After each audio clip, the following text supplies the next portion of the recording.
বাসায় যেহেতু উঠেছি, পরিবেশ নতুন, চারপাশ নতুন, বাহিরে না ঘুরে দেখলে বুঝতে পারবো না কোথায় কি আছে। আর যেহেতু এত ব্যস্ত, বাসার কাজ তো শেষই হচ্ছে না, তাই যাওয়াও পড়ে না। প্রথম 3 দিন তো আমরা বাজার করতেই পারিনি, ডিম ভেজে খেয়েছি অথবা বাহিরে থেকে খেয়েছি। আর পুরোনো বাসায় জানেন, যখন আমরা লাস্ট 10 দিন ছিলাম, ওই 10 দিন যে কি কঠিন ছিল, কারণ আমাদের বাসায় খাট ছিল না, ফ্রিজটাও ছিল না, তাই যা ছিল সেইটুকু নিয়ে কাটিয়েছি। কিন্তু একটা জিনিস আমি রিয়েলাইজ করলাম, সেই দিনগুলোতে আমাদের ভালোবাসাটা আরো বেড়েছে। আমরা ফিল করেছি যে আমরা টোনাটনির মতো সংসার করছি। ভালো খারাপ দিন মিলেই কিন্তু জীবন, কিন্তু ওই দিনগুলোতে যে আমাদের ভিতর ধৈর্যটা সৃষ্টি হয়েছে, সেই ধৈর্যটার কারণে আমাদের ভালোবাসাটা আরো বেশি স্ট্রং হয়েছে। যাই হোক, চলে আসলাম আমার নতুন একটা ভিডিও নিয়ে।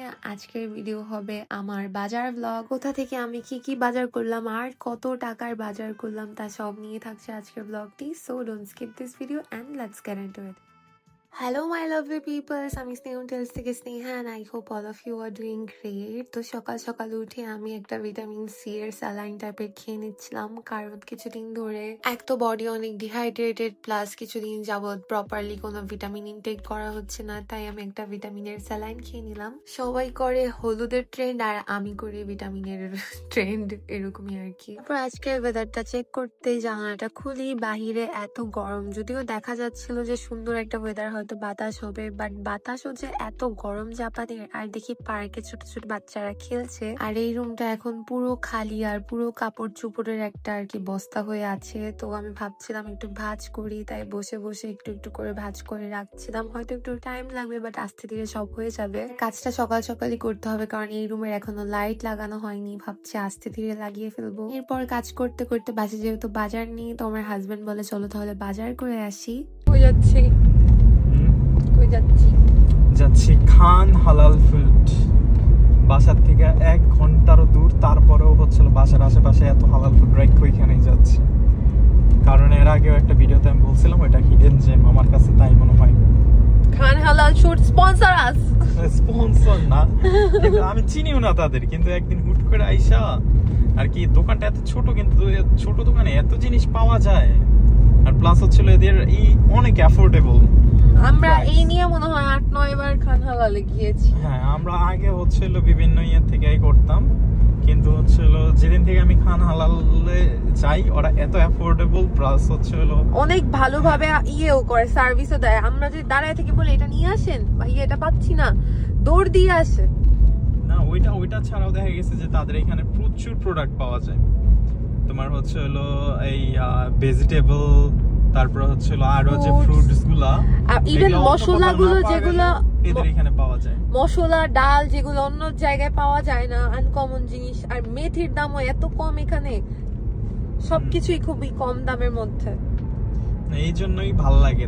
1 ঘন্টা 10 মিনিট ড্রাইভ করলেও খারাপ লাগে না, যে না তারপরেও হচ্ছে এটা ঠিক আছে, হ্যাঁ ওর দিক। আর সেদিনের চারটা দেখেন কি সুন্দর ছিল। আর এই হচ্ছে সেই খান হালাল ফুড, যেটা হচ্ছে ইবারাকিতে। আপনারা যদি ইবারাকি, চিবা, টোকিওতে থেকে থাকেন, আপনারা এখানে আসতে পারেন। এখানে আসাটা ওয়ার্থ ইট মনে হবে। আমার চুলটা ভিজা, কারণ আমি শাওয়ার করে ওভাবেই চলে গিয়েছিলাম, যেহেতু সবকিছু তাড়াতাড়ি বন্ধ হয়ে যায়। ওয়াও, তাজা লিচু। কত তাজা সুন্দর দেখতে লিচুগুলো, দেখো একটুগুলো লিচু মাত্র 1800 ইয়েন। ছোটগুলো নিতেছি আমি এখন আপাতত। আগে খায়া টেস্ট করো। লিচু খাইতেছি আজকে। তো বলো, পুঁই শাক আর লাল শাক খাইতেছি আজকে, সব একদম তরতাজা, মানে খেতে থেকে মাত্র তুলে নিয়ে আসছে। এতগুলো টমেটো মাত্র 200 টাকা। আচ্ছা, 150। অনেক কম দাম।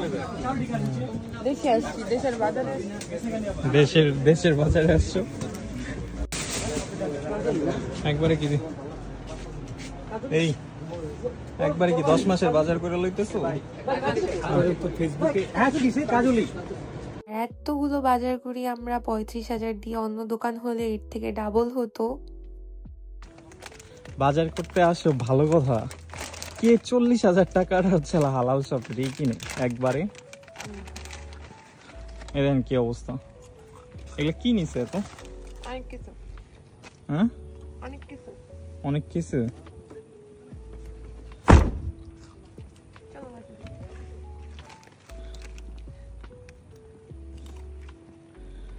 আবার বইলো যে এই জিনিস নাই ওই জিনিস নাই।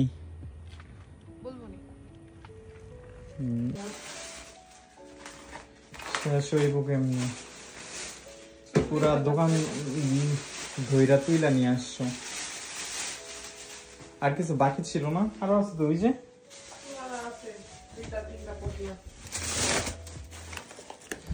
ওরে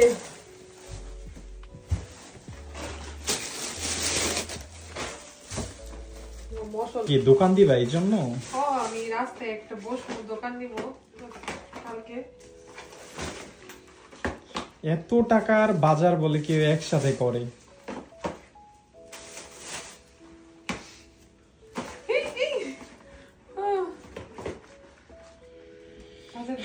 বাজার করে তাও তাও শান্তি, তাও হচ্ছে কি কয় কাপড় চোপড় বাদ দেওয়া বাজার করতে চাইছো, এটাও এক ধরনের ভালো কাজ। কাপড় চোপড়ও কিনবো, এত বাজার করে আবার কি কাপড় চোপড় কি এত বাজার কি দুইজনে কতদিন লাগবে খাইতে? দাওয়াত দিব না সবাইকে, আমি আস্তে ধীরে সবাইকে একটা একটা করে দাওয়াত দিব। সবার দাওয়াত খাইছেন, দাওয়াত দিবা না সবাই? দেখ এই গবি দিবা তুমি। ইস এগুলা দেখ খালি কি মজা লাগতেছে। এগুলো কি বলে বলো তো? দুন্দুল। শান্তি লাগতেছে যে মনের মধ্যে একটা বাজার করি আর শুট কি কিনে করে। আর আছে তারপর সবকিছু আমি ফ্রিজের মধ্যে ঢুকাচ্ছিলাম, আমার খালি ফ্রিজটাকে ভরছিলাম। এটার মধ্যে একটা আলাদা শান্তি কাজ করে। আর অনেকেই ভাবতে পারেন আমরা হয়তো এক্সাজারেট করতেছি, বাট না, জাপানে কিন্তু সবজির দাম অনেক। আর সবকিছু রিফিল করে নিচ্ছিলাম। আমার মতো কে কে যেদিন কাজ করা শুরু করে প্রতিটা কাজই করে ফেলে, আর যেদিন কাজ করতে চায় না কোনো কাজই করে না। এখন যেমন সব মশলাগুলো র্যাকের মধ্যে সাজাচ্ছিলাম, আস্তে আস্তে আর কি ঘরটা পরিপূর্ণ হচ্ছে। তো সেদিন যেহেতু রাত হয়ে গেছিল, তাড়াতাড়ির মধ্যে কি করব, আর আমরা বেশিরভাগ সবজি মাছ এগুলোই খাই মাংসের থেকে, তাই আমি লাল শাকটা ভালোভাবে কেটে ধুয়ে রাখছিলাম। তো লাল শাক ভাজি করব। তারপর আমার হাজবেন্ড আমাকে হেল্প করতে চলে আসে, সে আমাকে ধুন্দুলটা ছিলে আর কি কেটে দিচ্ছিল। ধুন্দুল ভাজি করব ডিম দিয়ে। আসলে একটা মেয়ে কিন্তু এরকম একটা কেয়ারিং মানুষই চায়, যে সারাদিন ব্যস্ততার পরও আপনাকে একটু একটু হেল্প করে কাজের মধ্যে। তারপর আমি লাল শাক ভাজি আর ধুন্দুল ভাজিটা করে, যদি এই ধুন্দুল ভাজির রেসিপি চান, এটার মধ্যে জাস্ট আমি পেঁয়াজ কুচি, মরিচ আর ডিমটা দিয়ে ভেজে নিয়েছি। তারপর হলুদ আর লবণ দিয়ে ভালোভাবে ভেজে তারপর এটার মধ্যে ধুন্দুল অ্যাড করে নিই, তারপর ভালোভাবে ভেজে নিই, তারপর হয়ে যায় ধুন্দুল ভাজি। এটা আমি বাংলাদেশ থাকতে অনেক খেতাম, আপনাদের ভালো লাগলে এটা কমেন্ট করবেন। তারপর আমি ডিশেস গুলো ওয়াশ করে ফেলে, আসলে কাজের জিনিসগুলো কাজে করে ফেলাই ভালো, না হলে আমার কেন জানি খুব বিরক্ত লাগে। তারপর কি পুরোটা রুম আমি ভ্যাকিউম করে নিই। আর আমার ভ্যাকিউমের একটা সুন্দর জিনিস কি জানেন? দেখছেন না এটার ভিতরে এতগুলো ময়লা জমেছে? আমি কি করব, এটাকে যে প্লাগ করে নিব ওইটার সাথে, তারপর ওইখানে পায়ে টিপ দিলেই ভিতরের সব ময়লাগুলো অটোমেটিকলি ভিতরে চলে যায়, যেটা খুবই স্যাটিসফাইং দেখতে। অটোমেটিক হয়, অনেক কনভিনিয়েন্ট, আর এটা খুবই পাতলা। তো আমি আমার হাজবেন্ডকে অনেক থ্যাংক ইউ বলি যে আমাকে এটা কিনে দেওয়ার জন্য। আর ভিতরের বক্সটা আপনারা ক্লিন করে নিতে পারেন খুলে। এই শাক ভর্তা দিয়ে আমি মনে করি ভাত খেতে বেশি ভালো লাগে মাংসের থেকে। তারপর আমার অ্যামাজন থেকে একটা বিউটি গ্লেজের প্যালেট চলে আসে, এটার শিমারের গুলোর জন্যই আমি মেনলি এটা অর্ডার করি। চলে আসলাম আমার ব্লগের শেষে। আই হোপ আপনার আমার এই ছোটখাটো র্যান্ডম ব্লগটা ভালো লেগেছে। So thank you for watching and please do like, comment and follow my page. Bye by.